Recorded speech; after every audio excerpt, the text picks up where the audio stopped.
let's talk about some neurotension.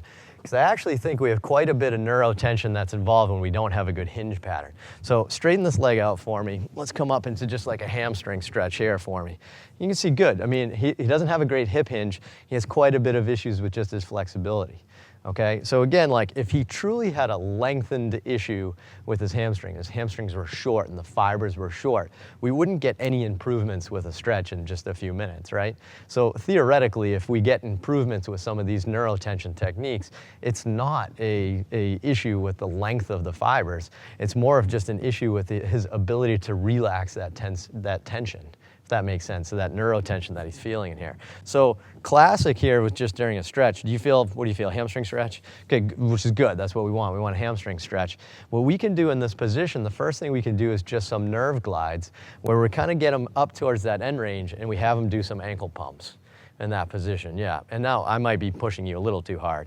So in this position, we'll have him do, let's say like, I don't know, 5 or 6 ankle pumps here to try to just work on that neurotension in that area. I don't care if his knee bends here, because that's not the point. I just want to feel a little bit of that neural glide.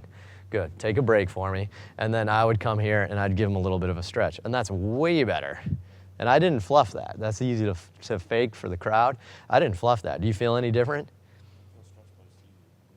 So you get stretch with less, it's a less aggressive stretch too, right? So that's a pretty big improvement. That was impressive, just with that quick little bit of neurotension. So I didn't lengthen his hamstring, right? Just oftentimes with hamstring flexibility, it's your body guarding and not allowing you to flex that hamstring.